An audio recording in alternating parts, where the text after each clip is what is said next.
Fakta kasus pembunuhan ibu dan anak di Subang, Yosef singgung perlakuan penyidik.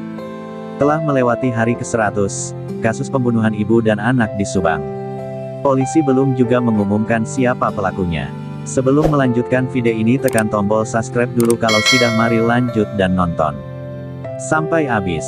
Hingga saat ini tim penyidik sudah memiliki begitu banyak bukti dengan hal-hal yang sifatnya primer, data yang diambil secara langsung dari ke-55 saksi, kemudian juga dengan alat-alat autentik lain seperti proses laboratorium dan CCTV. Ada yang bilang bahwa tim penyidik belum percaya diri. Namun, tidak sedikit yang menganggap tim penyidik sangat berhati-hati dalam memecahkan kasus pembunuhan ibu dan anak di Subang. Pada pemeriksaan terakhir di Polda Jabar, Kamis tanggal 25 November tahun 2021, Yosef dicecar 39 pertanyaan. Salah satu pertanyaan yang ditanyakan penyidik pada Yosef adalah kepemilikan HP Amel. Dikutip Des Jabar dari YouTube Misteri Mbak Suci, kuasa hukum Yosef Subang, Fajar Sidik membeberkan klarifikasi pada pemeriksaan di Polda Jabar. Yosef diminta menunjukkan HP Tuti Suhartini dan anaknya, Amalia Mustika Ratu alias Amel.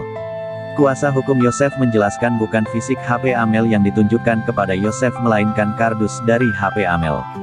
Kita dipanggil Polda di BAP, ada pertanyaan terkait kepemilikan dus handphone, bukan handphonenya ya, ucap Fajar Sidik. Kemudian kuasa hukum Yosef itu menjelaskan Yosef menunjukkan dari 11 dus ponsel yang diperlihatkan penyidik, 3 diantaranya milik sang anak, Amel.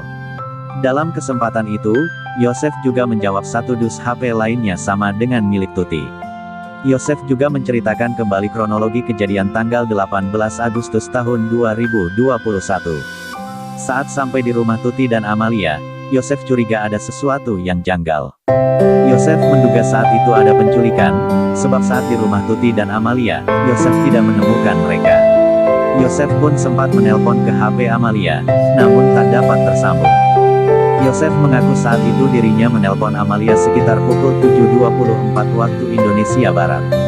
Karena tak tersambung, Yosef kemudian menelpon Yoris pada pukul 7.26 waktu Indonesia Barat, sekitar 2 menit setelah menelpon Amalia. Saat menelpon Yoris, yang mengangkat istrinya. Setelah itu, Yosef menjelaskan dirinya langsung berangkat ke Polsek Jalan Cagak, untuk melaporkan kejadian mencurigakan di rumahnya. Yosef berharap kasus pembunuhan ibu dan anak di Subang ini segera terungkap. Terima kasih telah memberikan dukungan moral untuk ingin terungkap kasus ini, dan bisa cepat selesai, karena kita juga kasihanlah kepada penyidik yang begitu lelahnya, ujar Yosef. Yosef menyerahkan kasus ini 100% kepada tim penyidik. Yosef meyakini kasus pembunuhan Subang ini segera terungkap. Kita yakin, ini bagaimanapun juga proses, kita tidak mau wah, yang penting air mengalir, semoga segera terungkap pelakunya, ungkap Yosef Subang. Dalam kesempatan wawancara itu juga Yosef mengatakan dirinya mendapat cercaan dan fitnah. Ia justru berterima kasih karena baginya fitnah tersebut menjadi ujian baginya.